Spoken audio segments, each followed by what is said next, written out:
Olá, gente, tudo bom? Bem-vindos à nossa aula de panetone artesanal.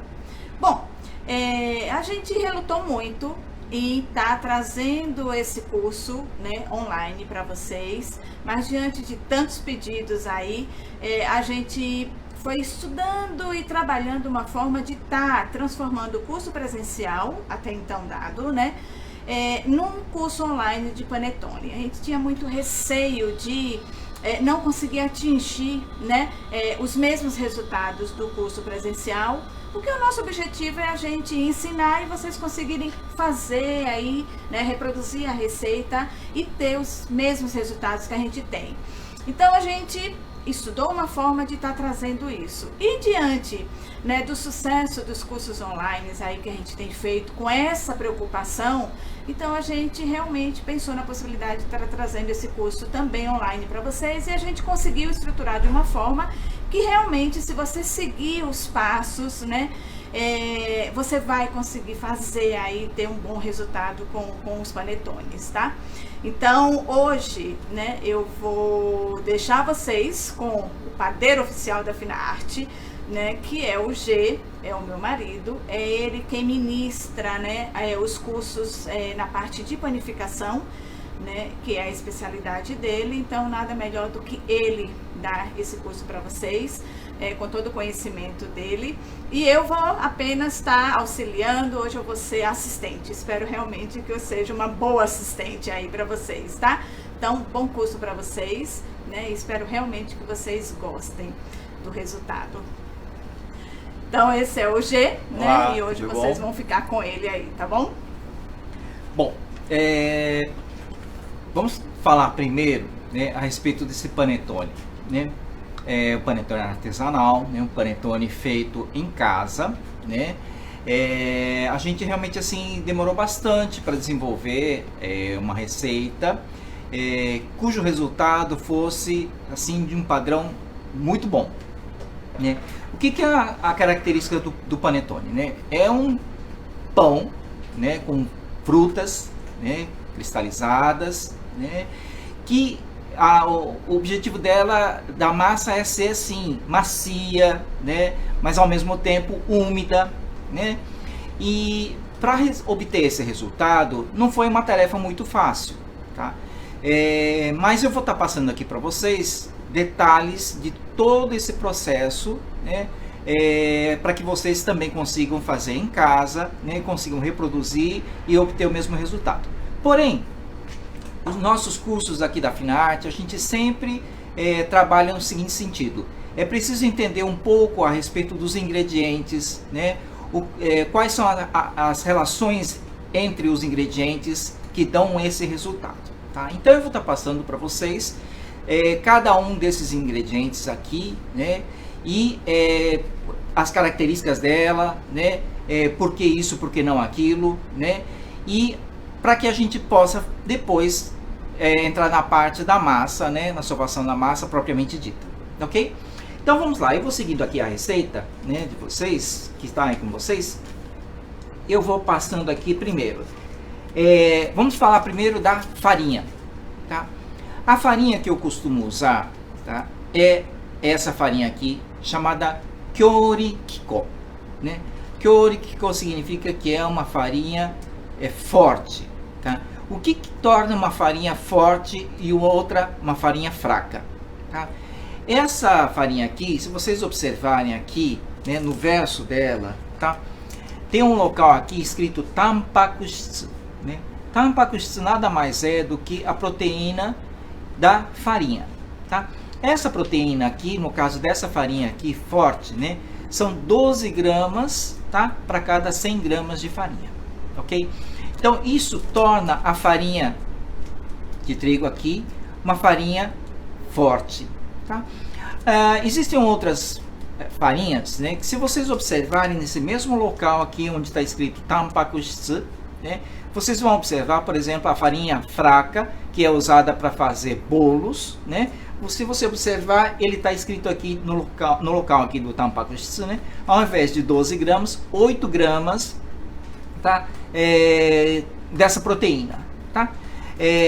No Brasil, as farinhas hoje, né, já se trabalha com farinhas assim de nível de qualidade muito boas também, mas não é tão fácil você conseguir encontrar nos supermercados comuns, né, esse tipo de diferenciação entre farinha forte e farinha fraca, né? Então no Brasil, o que é que se faz, né? Normalmente as farinhas do Brasil são em torno de mais ou menos proteína 8%, né?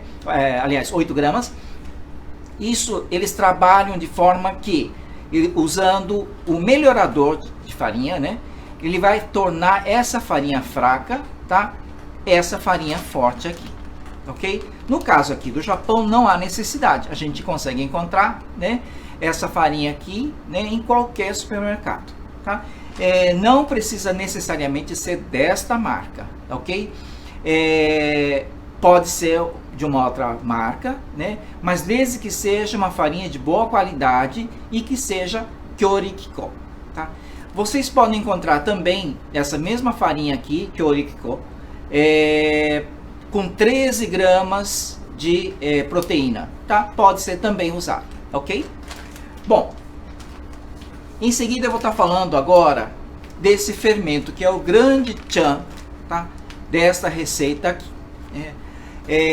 Por quê? Deixa eu explicar um pouco a respeito disso, né? Por que eu falo que esse é o grande tchan desse panetone aqui, tá? É que no Brasil, né, normalmente se faz o que a gente chama de uma esponja, né? Que nada mais é do que uma mistura de fermento com água, farinha, né? E você deixa ela fermentando por um período, né? Até que você pegue essa esponja e você misture com os demais ingredientes e com o restante da farinha, ok? Isso é a esponja, né, que é muito usada no Brasil, né? No nosso caso aqui, a gente não vai fazer essa esponja, tá? Eu uso um método chamado método direto, que nada mais é do que pegar todos os ingredientes secos, né, e líquidos e usar a batedeira, tá? No caso, eu uso a batedeira com o gancho, né, para massas pesadas, ok? Essa farinha, esse fermento aqui, né, ele é chamado de panetone masa funmatsu, né? Panetone masa, né, significa panetone mother, né? Ou seja, massa, né, para panetone, né, mãe, né? Que no caso aqui, ela não é só um fermento, né? Tem o fermento instantâneo seco, né? Que também é misturado com um pouco de farinha, tá? E tem um tipo de fermento natural, né? Que ela é obtida na Itália, tá? É perto de um local chamado Lago Como, né? Então eles conseguiram, tá, esse fermento natural e eles processaram de modo que eles conseguiram chegar nesse resultado aqui desse fermento aqui, tá? Eu costumo usar esse fermento aqui, tá? Para fazer esse panetone. Portanto, não há necessidade de fazer a esponja, tá? Eu misturo diretamente na farinha e nos demais ingredientes, né? E consigo obter um resultado muito bom desse panetone, como se fosse feito no Brasil com esse outro processo aí que é da esponja, ok? Bom, deixa eu falar um pouco agora aqui o açúcar, tá? O açúcar também é muito importante, né? Esse aqui no caso é o shirosato, né? Que também é chamado, tá, como johakuto, né? É a mesma coisa, tá? O açúcar, né, que é muito conhecido aqui no Japão, né, como o açúcar molhadinho, né? É um açúcar que não é seco como o açúcar granulado, tá? Eu costumo usar esse açúcar aqui, né, porque ele dá um bom resultado e a massa, né, do panetone é uma massa, como eu falei no início, uma massa macia, mas uma maciez e também úmida ao mesmo tempo, tá? Então, esse tipo de açúcar, né, o açúcar molhadinho, né, não vai interferir no resultado desse panetone, ok? Por isso que eu uso esse tipo de açúcar, ok? Bom, sal de cozinha, né? Depois, eu coloquei aqui, né, é uma mistura de gema, tá? Gema de ovo, né? Com leite, né? Leite, eu uso leite integral, né? Que também dá um resultado muito bom por causa do teor de gordura dele, que é alto, né? E a gema, né? Normalmente, para essa quantidade aqui da receita, normalmente 3 gemas são suficientes para chegar nesse peso. Então, tudo aqui, né? Como vocês já devem ter observado, né? Tudo é pesado, tá? Então, isso vai fazer com que você tenha uma receita padronizada, que você possa reproduzir essa receita, né? Pode duplicar, pode diminuir a receita, né? E você vai ter o mesmo resultado, ok? Bom, com relação às essências, tá? As essências, né? No Brasil se usa muito a essência de panetone, tá? Pode ser usada também, né? Mas eu fiz aqui um mix, né, de essências que torna esse, e é muito fácil você encontrar, né, essas essências aqui no Japão. Isso torna a receita assim com um aroma realmente assim de panetone, tá? Então eu queria passar para vocês, né? Primeiro, nessas quantidades aí, né, vem a essência de laranja, tá? Depois a essência de baunilha, né? E a essência de limão, ok? Veja só, no total aqui, né, são 4 de laranja, 4 de baunilha e 2 de limão, né? Quem preferir deixar ele mais saboroso, sentir mais o aroma, né, da laranja, por exemplo, você pode aumentar um pouco a de laranja e diminuir a de baunilha, tá? A única coisa que você tem que manter, né, é a proporção aqui, ok? No total são 10 gramas das 3 essências, tá? A única coisa que eu falo para vocês, né, não mudem, tá? É a quantidade da essência de limão, tá? Porque a essência de limão, se você puser mais do que essas 2 gramas aqui, tá? Ela vai amargar a sua massa de panetone, ok? Bom, outra coisa importante aqui, tá? É com relação às frutas, né? As frutas cristalizadas, né? Você vai encontrar vários fabricantes aí, várias marcas, né? Eu costumo usar essa daqui, tá? Ela contém passas, papaya, abacaxi, né? E uma frutinha que se chama cranberry, tá? É uma fruta aqui no Brasil, é chamada em algumas regiões de arando, oxicoco, né? Uva do monte, né? É uma frutinha muito usada nos Estados Unidos, né? Principalmente nas festas de ação de graças, né? Não precisa necessariamente ser, né? Você use as frutas que você gosta, que tem interesse, né, de estar colocando no seu panetone, né? Eu costumo colocar também, além dessas frutas aqui, a laranja, né? As cascas de laranja, tá? Bom, outra coisa muito importante, né, para essa receita é a manteiga, tá? A manteiga, tá? Ela tem que ser a manteiga, tá? Sem sal, né? Então aqui está escrito Shokuen Fushio, né? Ou seja, manteiga que não contém sal, tá? Dessa mesma marca vocês vão encontrar uma outra, a caixinha é bem parecida, né? Só que é manteiga sem sal, tá? Então procure tomar cuidado nesse sentido, né? Porque a manteiga sem sal e a manteiga com sal, a diferença dela não é só o fato de conter sal. a manteiga com sal, né, ela tem uma quantidade maior de água, tá? Então isso vai interferir também, né, no resultado. Então é por isso que eu costumo usar sempre a manteiga mesmo, ok? Bom, outra dúvida também voltando um pouquinho só às frutas, me desculpe. As frutas, né, você não vai usar diretamente as frutas cristalizadas, né, daqui tirando do pacote e colocar na massa. Você deve deixá-la em descanso, né? Normalmente eu deixo de um dia para o outro, tá? Eu deixo embebida em rum, tá? Eu costumo usar esse rum aqui, né, que é de uma qualidade muito boa, né? E eu costumo colocar dentro de uma caixa plástica, né, a quantidade de frutas, e eu coloco o rum assim o suficiente para não muito, né, o suficiente para cobrir as frutas, tá?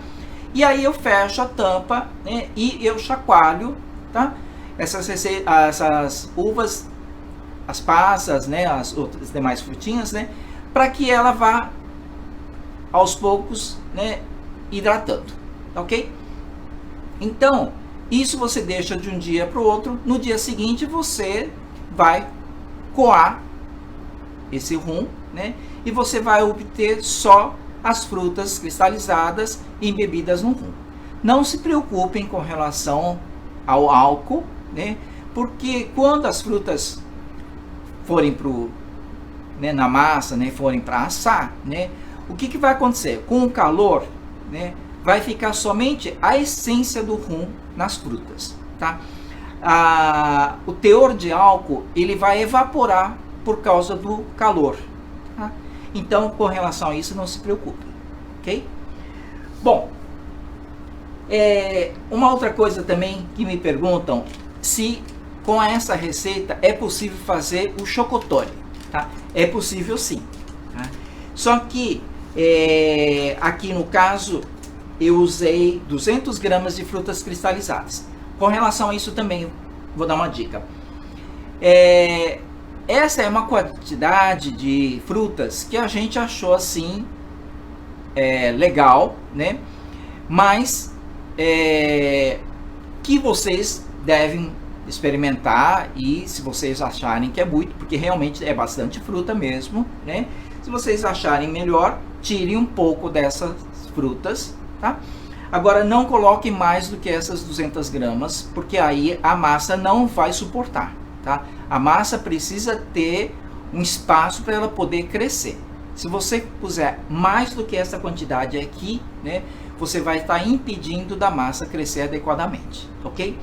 Bom, uma outra coisa aqui que eu estava falando agora há pouco, né, eu vou retomar agora, é com relação ao chocolate, tá? O chocotone, né? Que tipo de chocolate você deve usar, tá? Esse daqui, tá? É um tipo de chocolate bom, né? Se vocês observarem, né, qual é o chocolate que você deve usar? Normalmente usado para fazer cookie, né? Essas bolachinhas aqui, tá? Que é o tipo de chocolate que a gente chama chocolate forneável, tá? Então, é importante vocês observarem isso, né?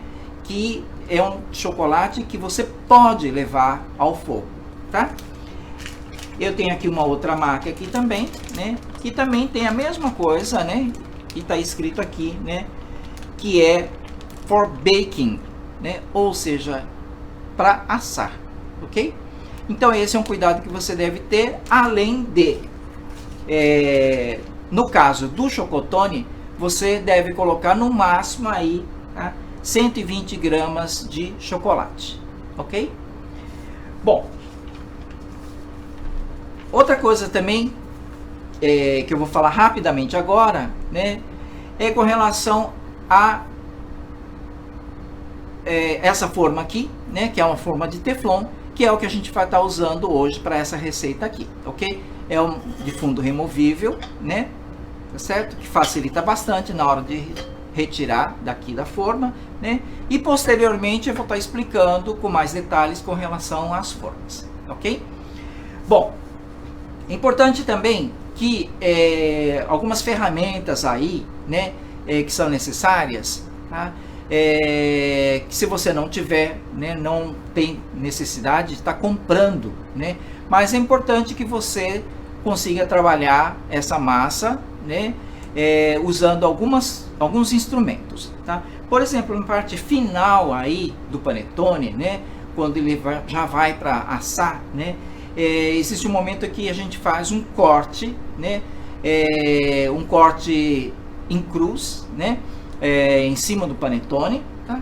Que eu uso normalmente uma faca, tá? Uma faca de ponta bem afiada, né? Que eu vou fazer um corte bem superficial, né? Para que essa massa ela se abra quando ela for assar no forno, ok? Existem outras aqui na receita mesmo, eu coloco, né? Tem um material, né? Chamado Culpo Knife, né? Que é, na verdade, lâmina de barbear, né? Que é colocada na ponta, né? Que também pode ser usada. Tá? Depois a gente manda aí, né, as fotos, né, desses instrumentos aí para trabalho, tá? Que isso facilita bastante, ok? Outra coisa também que é importante, eu costumo usar um bowl, né, de policarboneto, tá? Que é uma coisa assim, uma vasilha muito legal, né, que ajuda bastante na fermentação, ok?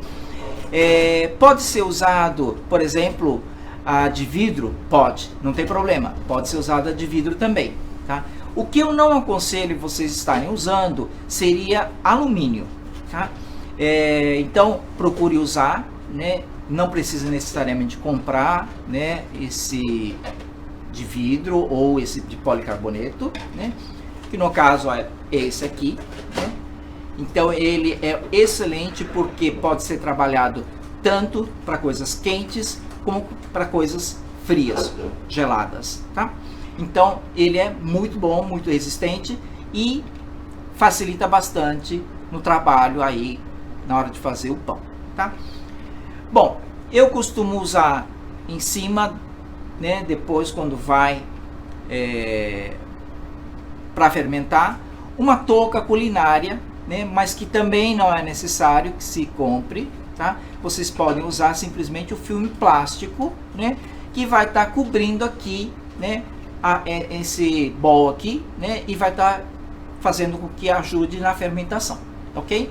E não ressecando a massa, tá? Mais para frente, quando for para fermentação, eu mostro para vocês, né, essa touca culinária que eu costumo usar, ok? Bom, daqui em diante, né, a gente vai estar trabalhando com a batedeira, né, e a gente vai estar fazendo a massa propriamente dita. Então, agora eu vou preparar aqui, né, a minha bancada para logo em seguida a gente retomar já na hora de fazer, né, de sovar a massa, tá? E depois colocar as frutas, né, e levar para a primeira fermentação, ok? Só um momentinho, por favor. Bom, a partir de agora a gente vai trabalhar com a massa, ok? Então a partir daqui a gente vai misturando os ingredientes, né? Então eu vou mostrar para vocês a batedeira. Ela tá com a farinha. Eu vou colocar agora o fermento, o açúcar,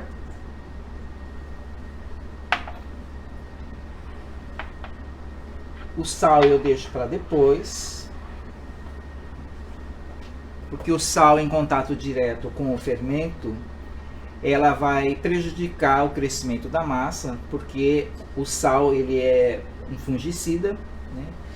E então isso acaba interferindo na fermentação, ok? Bom, primeiro eu vou misturar aqui só esses ingredientes secos.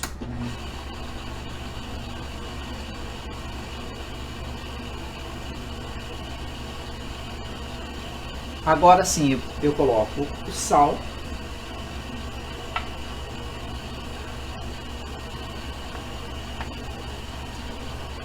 E agora eu vou colocar aqui a mistura da gema com o leite.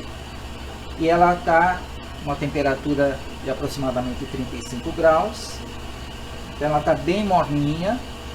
E eu vou adicionando aqui com a batedeira ligada aos poucos.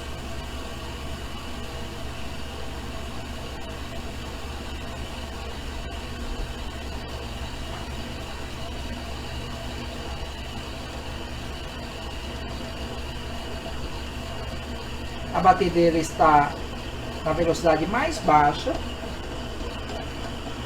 E até agora eu não estou contando o tempo.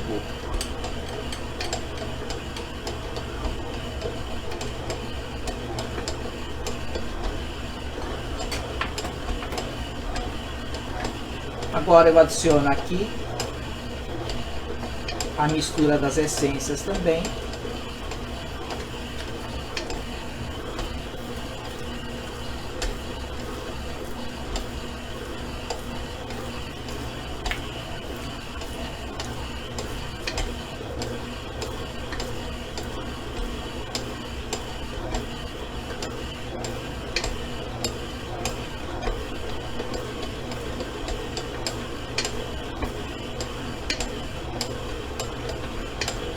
A manteiga ela está cortada em pedaços, né? Ela estava até agora há pouco na geladeira, então eu vou acrescentar a essa massa os pedaços de manteiga cortados em pedaços, né?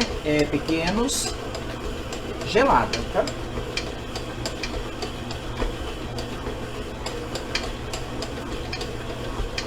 E eu vou adicionando agora a manteiga para ser incorporada a essa massa.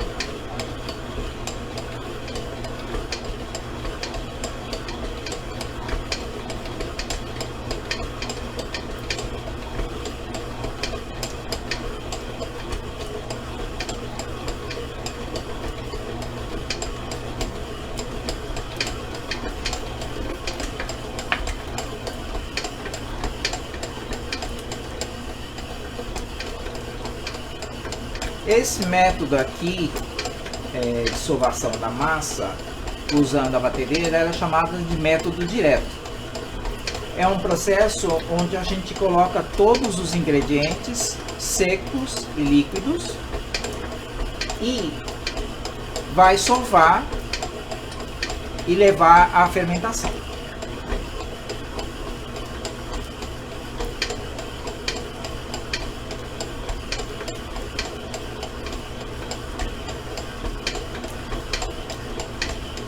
Ela continua ainda na velocidade baixa, né? E eu ainda não estou contando o tempo.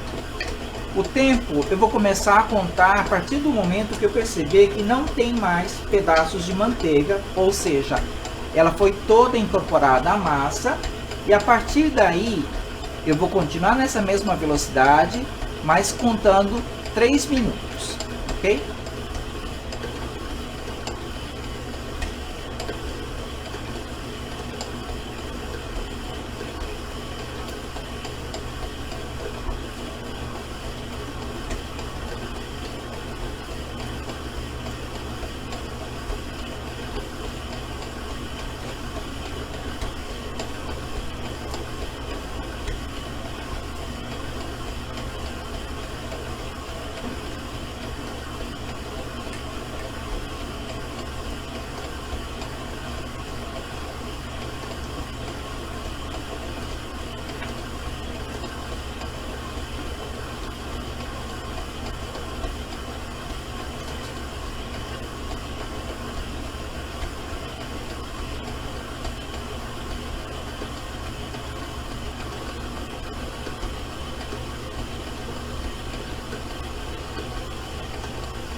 Bom, eu percebo aqui que não tem mais pedaços de manteiga, né? Ela está toda incorporada à massa.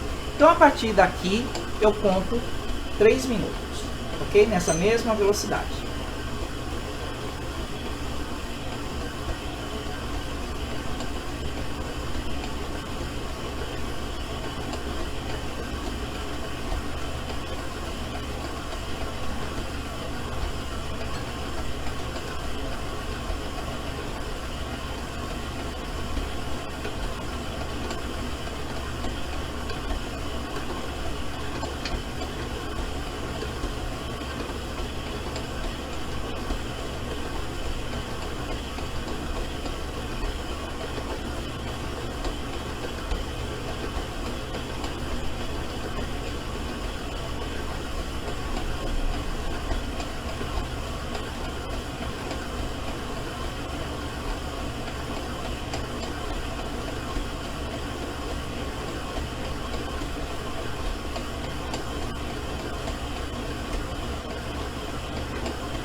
Ok, agora eu vou contar mais 6 minutos.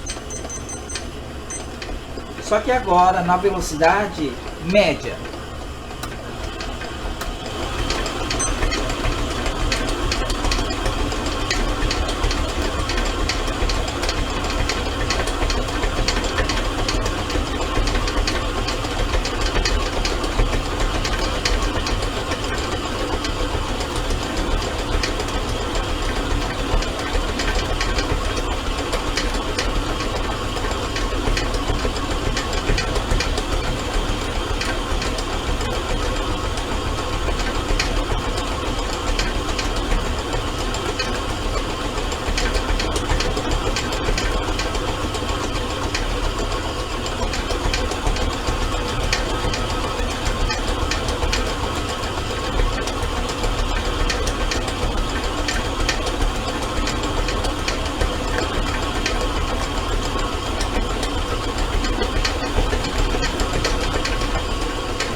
terminados 6 minutos, agora eu vou retirar essa massa aqui da batedeira e vou fazer um teste para verificar se essa sovação está adequada.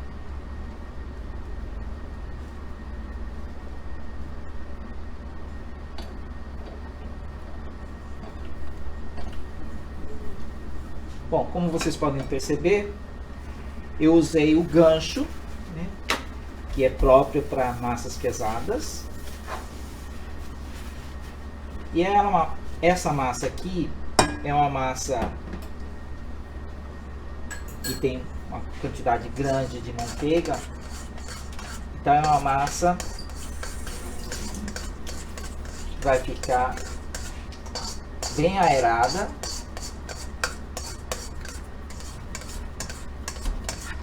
E uma massa úmida.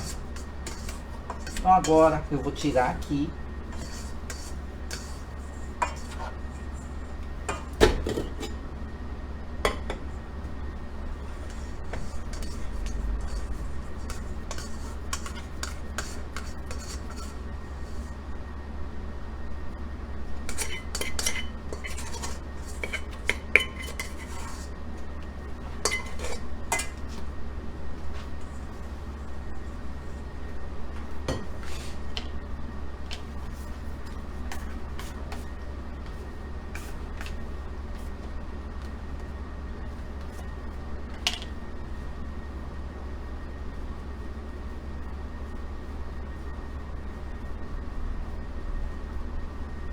E agora eu vou fazer um teste chamado teste do ponto de véu. Aqui no Japão, o glúten testo, que consiste no seguinte: eu vou esticar essa massa o máximo que eu puder e deixar ela mais fina possível, tá? De modo que eu consiga enxergar meus dedos através da massa, ok?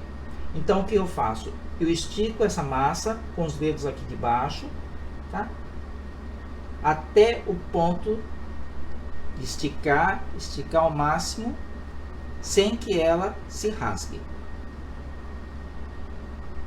Olha.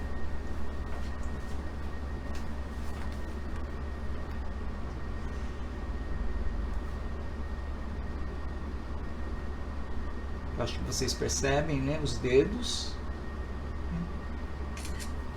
É óbvio que se eu esticar mais, a massa vai rasgar, tá? Mas o que não pode acontecer é essa massa rasgar assim que eu começar a esticar essa massa. Se isso ocorrer, tá, significa que o tempo de sovação não foi suficiente. Então você deve voltar a massa novamente para a batedeira e sovar por mais alguns minutos aí, tá? 5 a 10 minutos, ok? E aí novamente você faz o teste. Aqui no nosso caso, a sovação está adequada, né? Então agora, a partir daqui, eu vou acrescentar, tá, as frutas, ok? As frutas que já foram coadas, né, que estavam no rum, né? Então agora eu vou coer essas frutas e agora eu vou acrescentar a essa massa aos poucos, tá?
ok? Deixa a emenda da massa aqui para baixo. Belisque a massa, né, para ela fechar, porque é uma massa que contém uma quantidade de manteiga grande, então vai ser difícil essa massa fechar, tá? Então agora eu coloquei aqui nesse bowl e em seguida eu vou colocar a touca culinária, tá? Se vocês não tiverem, vocês podem usar o filme plástico, né? E levar para a primeira fermentação. A primeira fermentação é de 2 horas, ok?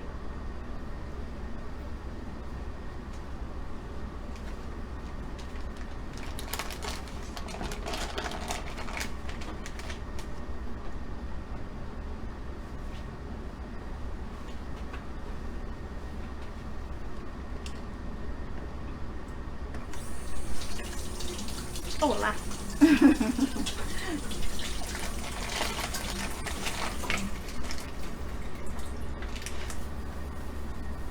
Como eu falei, hoje eu estou de assistente, né? Então tenho que fazer meu papel.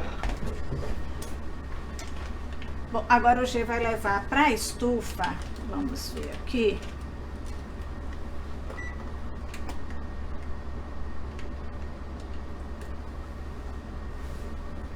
Aqui ele está regulando, né? Isso. Bom, ele está aqui a 30 graus, ok? E aqui, pelo tempo aqui, né? No máximo aqui, nessa estufa, são 60 minutos, ok? Então, eu vou colocar agora.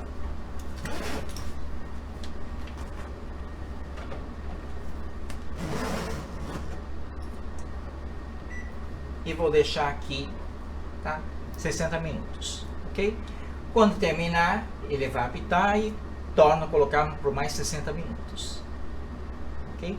Essa é a primeira fermentação do panetone, da massa do panetone, ok?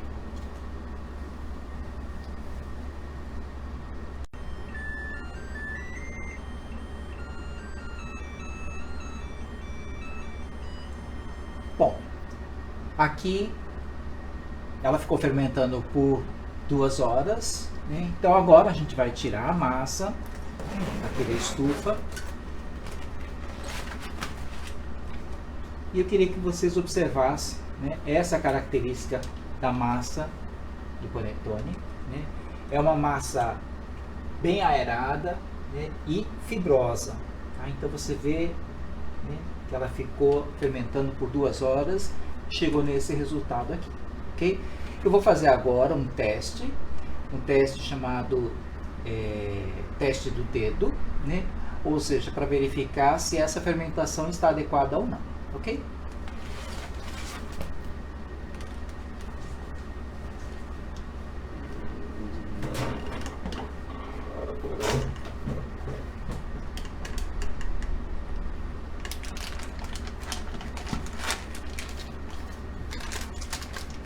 Eu vou colocar o dedo dentro da farinha, né? O dedo tem que estar assim, farinhado. E aí eu coloco aqui no centro, tá?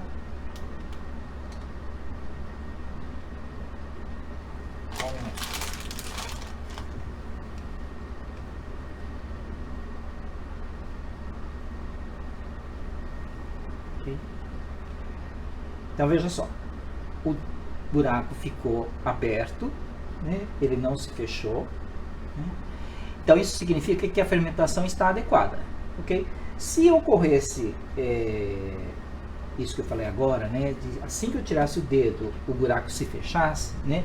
Significa que a fermentação ainda não está adequada. Então eu teria que voltar novamente para a estufa e deixá-la fermentando por mais uns 10 a 15 minutos, ok? Aqui ela tá boa, então eu vou tirar agora daqui dessa forma aqui, desse bowl, né? E vou colocar aqui nessa tábua aqui, tá?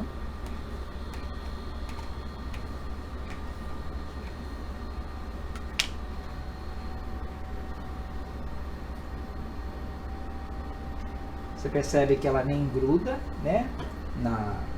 Nesse bowl, né? De policarboneto. E aqui eu vou tirar esse ar aqui, né, que é o gás carbônico, tá, que se formou da reação da farinha, do açúcar, né, do líquido com o fermento. Tá? Então, nesse momento aqui, eu vou tirar esse ar, tá, e vou refazer essa bola que estava aqui dentro, né? Vou refazer para que ela fique descansando agora por aproximadamente 20 minutos, ok? Eu tirei todo o ar aqui, né? E nessa hora, se por um acaso você perceber que a massa está grudando, né, o que você pode usar é azeite de oliva, tá?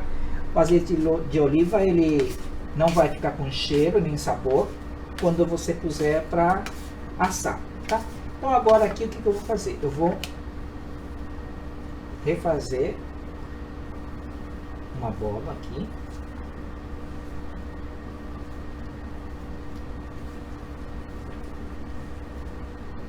E vou procurar colocar as frutas para dentro.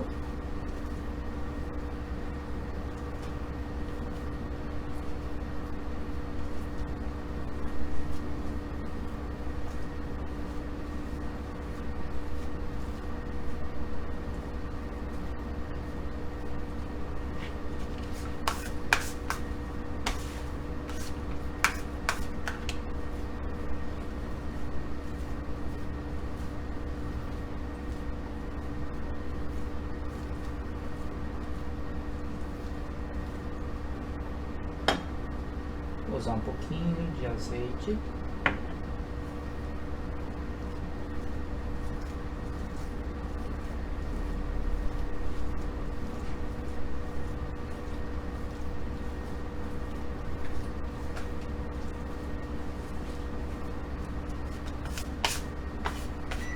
E agora ela vai ficar descansando aqui por aproximadamente 20 minutos, ok?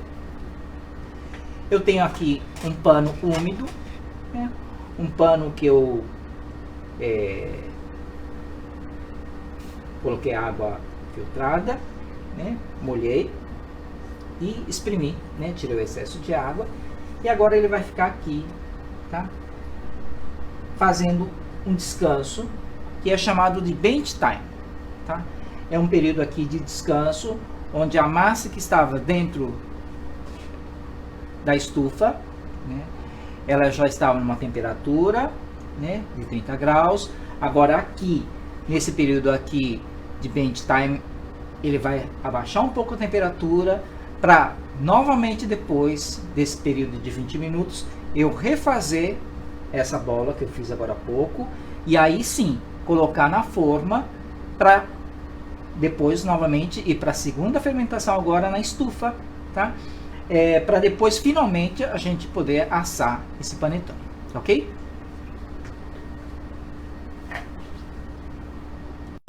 Bom, pessoal, enquanto a gente fica aguardando dar o tempo de descanso da massa, eu vou falar um pouco agora da forma aqui de teflon que a gente usa, né? Essa é uma forma de teflon de fundo removível, tá?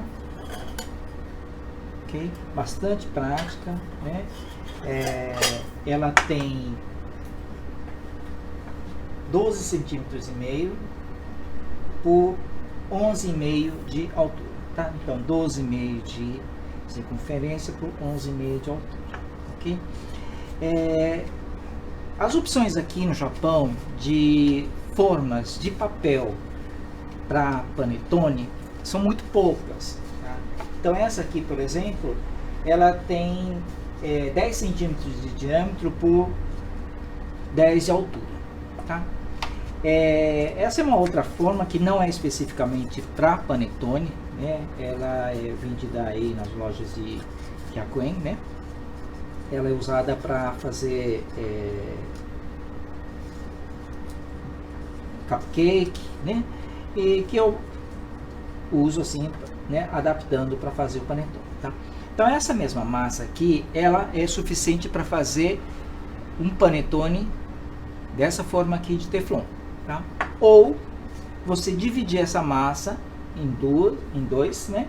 E fazer 2 panetones, tá? Com essa forma aqui de papel, ok?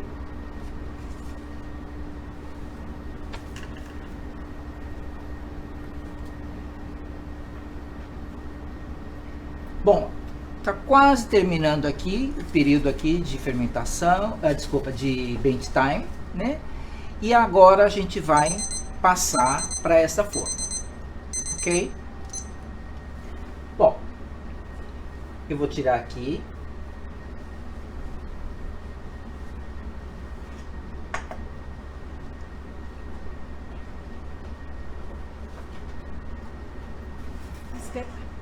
Eu quero esquerdo agora.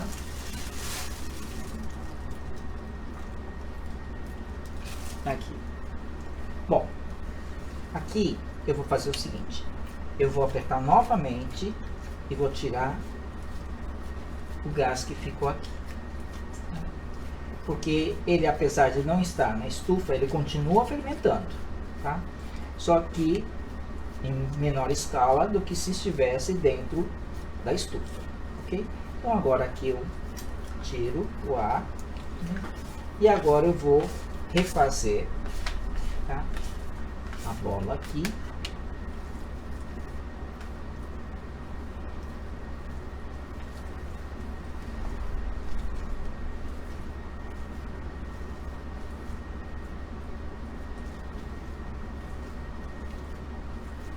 E vou tomar o cuidado para não deixar muitas frutas para fora da massa, tá? Porque quando a gente assa, o que vai acabar acontecendo? Essas frutinhas que ficam para fora, elas acabam queimando, então fica aquele gosto amargo, né? Então, para evitar isso, eu procuro deixar assim o menor número de frutas possível assim para fora, para ela poder assar por igual, tá? Bom, aqui você vê, né? A emenda toda tá aqui embaixo, então eu junto aqui, tá?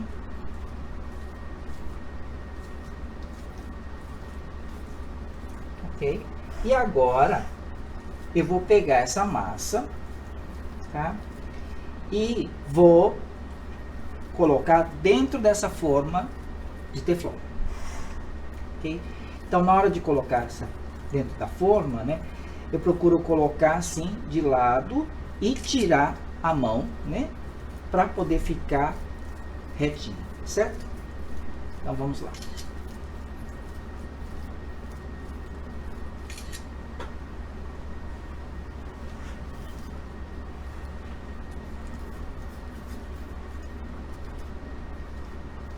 Depois que eu coloquei aqui, procuro ajeitar aqui dentro da forma, né? Ok? E agora eu vou colocar aquela touca culinária, né? E vou levar para a estufa para ela ficar fermentando agora por 1h30, ok? Agora a temperatura da estufa ela está em 35 graus, né? Dependendo da época do ano, se for o inverno, por exemplo, né, você deve aumentar essa temperatura. Você pode aumentar até 40 graus, ok?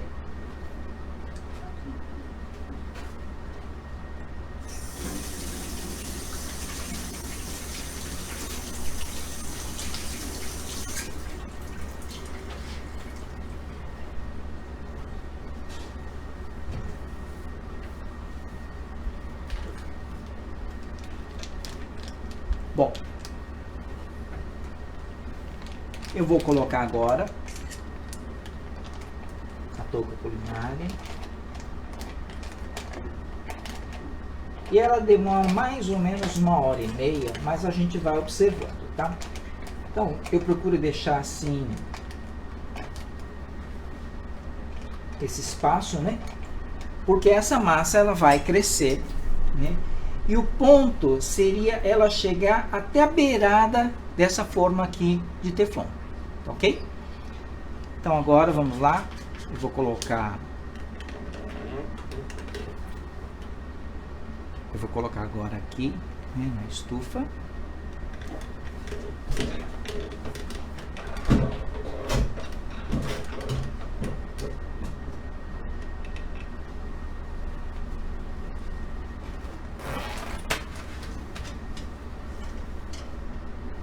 Isso. Agora eu fecho aqui, ela já está a 35, né? Então eu vou colocar aqui o máximo que dá pra gente colocar agora são 60 minutos, tá? Então, a partir daqui ele vai ficar 60 minutos, depois eu coloco mais 30 minutos, né? Para dar o total de 1h30 de segunda fermentação, ok? E aí, nesse período aí, eu já vou pré-aquecer o forno, né?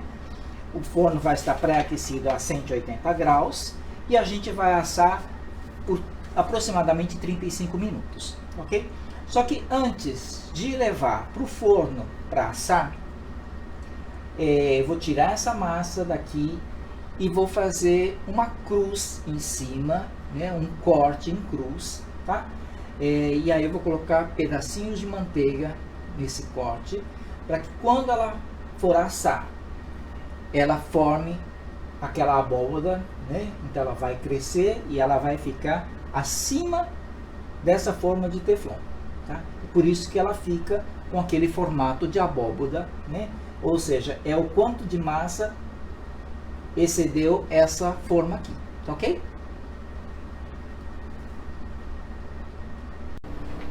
Bom, o panetone já fermentou, né? Então acabou agora a segunda fermentação. Então agora a gente vai fazer a parte final antes de levar para o forno, tá ok?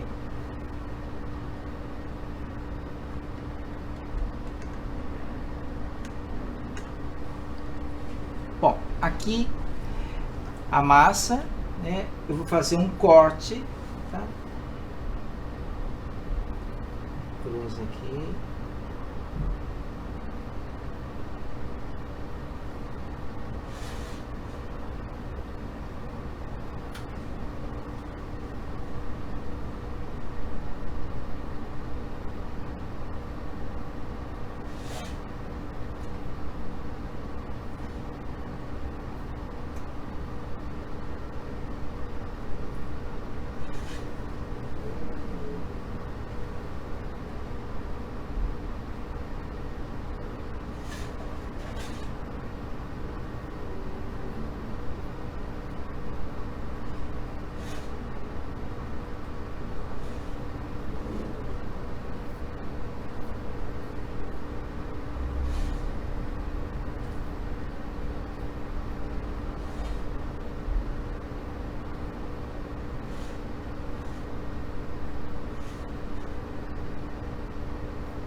Agora aqui eu coloco a manteiga.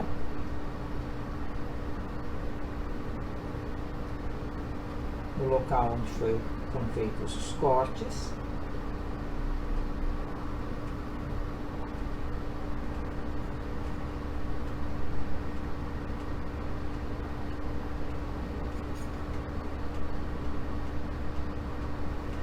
Okay. E agora ela vai para o forno para assar por 35 minutos aproximadamente, ok?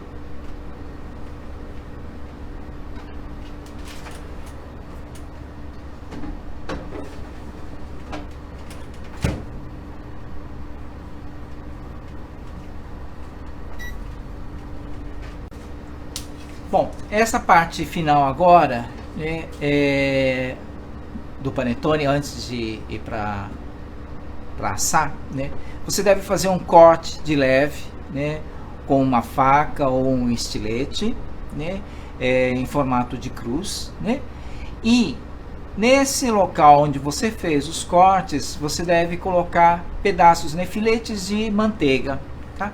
Isso também vai favorecer que a massa cresça, né, e ela abra, né, formando aquela abóbora, ok? Agora é só aguardar, né, o término do panetone para depois a gente ver o resultado, ok? Bom, pessoal, o panetone está pronto, né? Acabou de sair do forno. Então agora eu vou ensinar vocês a desenformar, né? E em seguida eu vou colocar o panetone na grade, tá? E aí eu vou passar um pouco de manteiga, né? Para que ela fique brilhante, né? E também que ela evite o ressecamento, ok?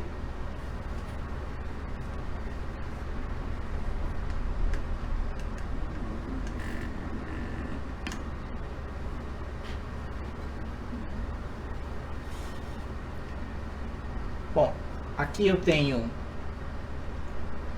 essa latinha, né? Que ajuda bastante, porque aí eu coloco a forma de teflon, né? E aí é só deslizar, tá? O nosso panetone aqui.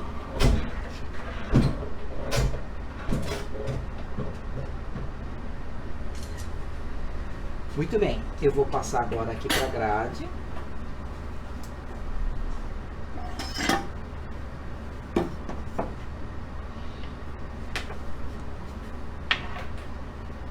E agora eu vou passar a manteiga.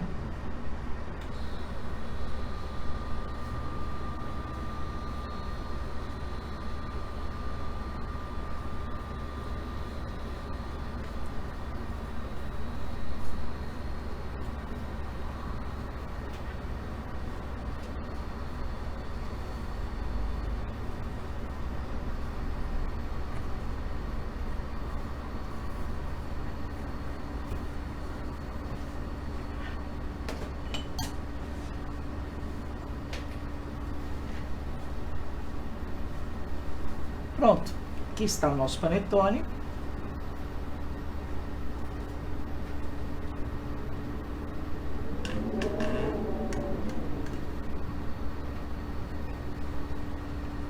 Espero que vocês tenham gostado, né? E procurem fazer, né? Tentando seguir as recomendações, nossas orientações, né? Para que você consiga também obter o mesmo resultado, né, fazendo na sua casa um panetone de sabor assim muito bom, né, e que tenha um resultado assim final tão bom quanto esse aqui, ok? Gente, não faça igual eu faço, de não esperar o panetone esfriar para você cortar, tá? Espera esfriar para cortar, porque aí você vai ter uma massa perfeita, ok? Então, depois que tiver frio, eu prometo colocar, né, a foto para vocês aí, ok? Obrigadão, gente. Sucesso aí, né, com os panetones. E panetone a gente come o ano todo, não precisa esperar final de ano, né? Tem vários alunos nossos que fazem panetone o ano inteiro para vender, né? Então não precisa exatamente você esperar o Natal aí, final de ano, para fazer. E você pode fazer, como o G falou, mostrou as forminhas de papel pequenas, né? Fazer um mini panetone também, que fica muito bom, tá? Então aproveitem aí, né? Usem a criatividade aí né? E aí vocês realmente assim vão ter um produto de qualidade aí, ok? Obrigadão. Muito obrigado e uma boa sorte aí com os panetones. Até a próxima, gente. Até a próxima. Tchau. Bom, vou explicar para vocês um pouquinho agora como é que se trabalha na mão, tá? Quem não tem batedeira, né, pode fazer sovando a massa na mão. Então, veja só, a sequência, tá, dos ingredientes é a mesma. Então, eu costumo usar, eu vou mostrar agora para vocês, né, quando eu faço na mão, né.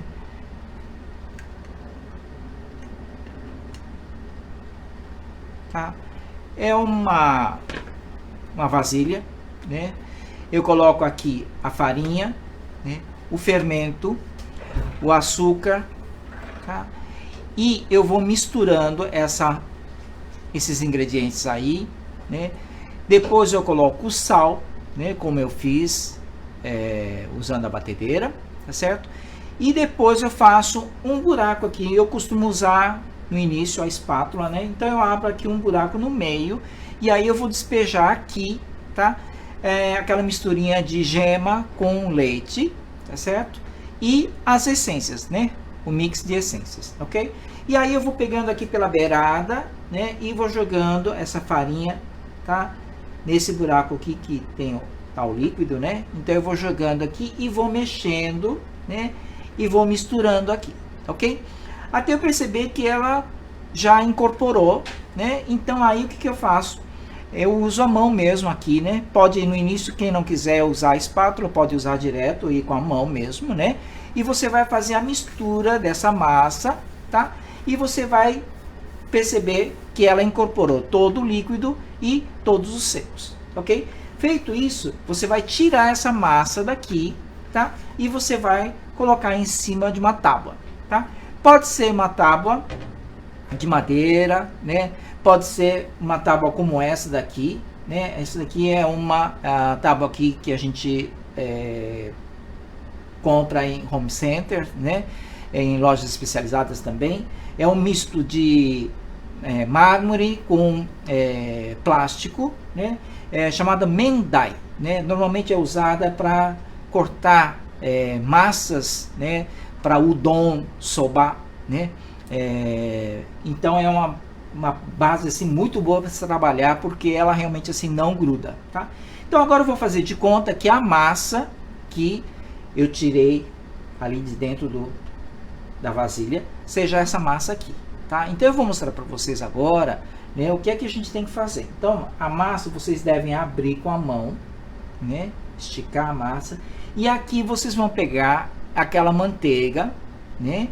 Que está gelada. Então vocês devem colocar a manteiga assim em pedaços, né? Não juntar tudo num local só. Procure distribuir na massa toda, e aí vocês vão fechar essa massa e vocês vão começar a trabalhar aqui, tá certo?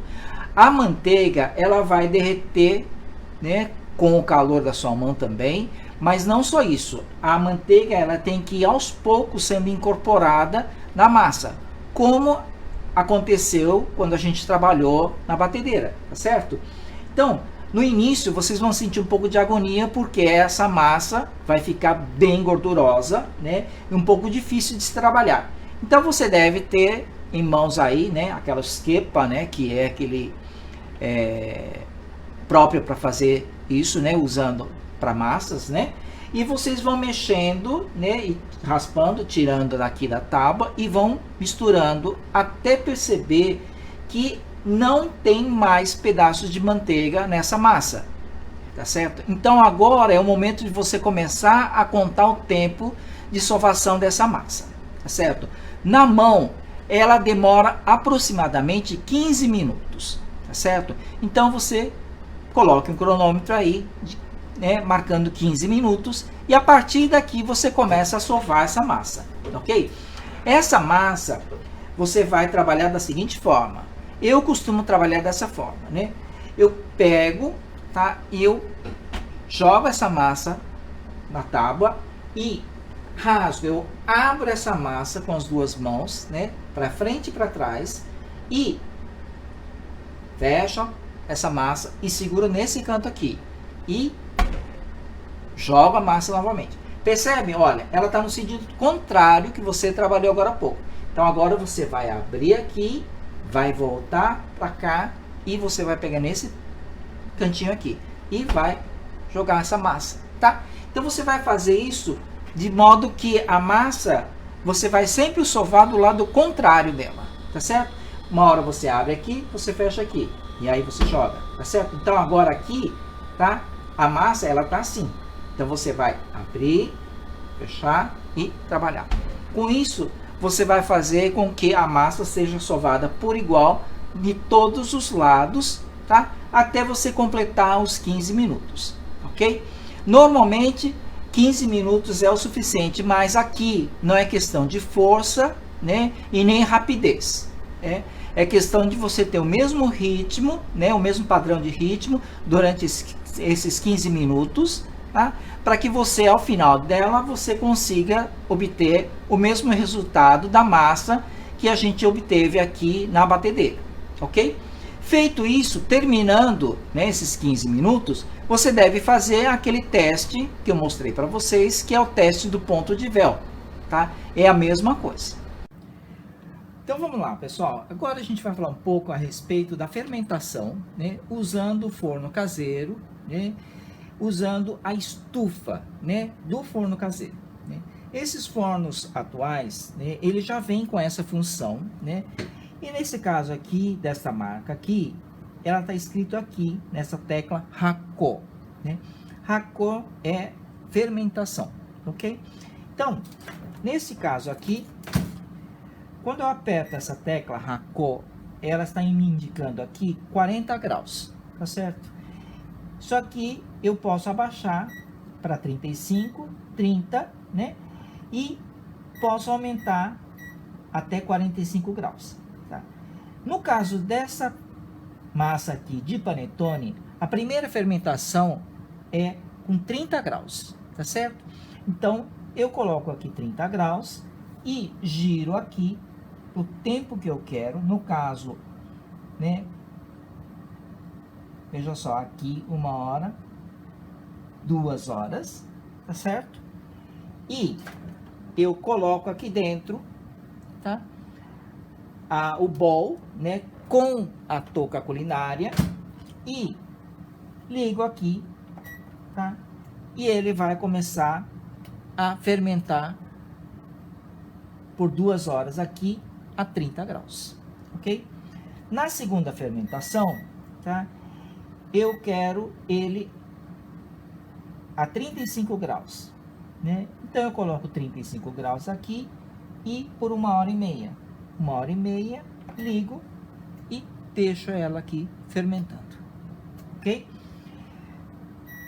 Terminando essa fermentação, né, é só você tirar a massa aqui já crescida e aí você vai colocar o forno aqui para pré-aquecer a 180 graus, né?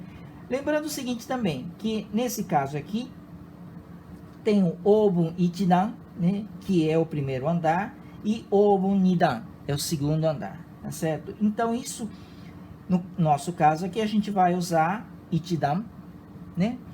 Porque você pode colocar, né, uma assadeira só aqui, tá certo? Mas existem casos que a gente usa para fazer pães, usa os 2 andares, tá certo? Então, esse é um cuidado que você deve ter, né? Porque varia de acordo com isso, né, a distribuição do calor dentro aqui do forno, certo? Bom, no caso de outras marcas, tem um tipo de fermentação que é o Renji Hakko e o Obun Hakko, né? Renji é o forno de micro-ondas, tá certo? Mas não usem esse, sim o Obun Hakko, tá certo? Outra coisa também que é legal vocês observarem que tipo de forno é, né, da casa de vocês, porque tem alguns que já vem aqui embaixo embutido um local para colocar água, né, que é para fermentação também, né? Procure tomar cuidado com isso, porque isso interfere no resultado da massa, tá? Não deve ser usado o vapor, ok? E agora em seguida eu vou estar explicando para vocês o uso da estufa, né, que a gente usa para cursos, né, que é uma estufa maior, né, que cabem bem mais panetones e demais pães, né? Então a gente vai estar passando isso para vocês agora em seguida, ok? Bom, agora apresentando para vocês, né, uma estufa, né, já própria para pães, né? Ela tem aqui 4 andares, né? E você pode colocar direto, né, a assadeira aqui, tá certo? Ela é muito legal porque você tem como controlar aqui a temperatura, aqui no caso é a temperatura, né? Primeira fermentação, né, vai ser de 30 graus, então eu coloco 30 graus aqui e aqui ele chega no máximo aqui a 60 minutos, tá certo? Então eu tenho que colocar e eu ligo, né, e até ele vai demorar um pouquinho, mas ele já vai chegar a 30 graus, tá? Aqui, como o máximo dele é de 60 minutos, né, quando terminar esse período aqui, ele vai tocar, você coloca novamente 60 minutos, ok? No caso, na segunda fermentação é 35 graus, então eu posso aumentar aqui, tá certo? Ele vai até 41 graus, tá? Mas aí eu coloco aqui a 35, né? E coloco o tempo aqui, ok? Isso facilita bastante para quem pretende trabalhar, né? Fazer massas de pães, né? Então isso realmente assim ajuda bastante, ok?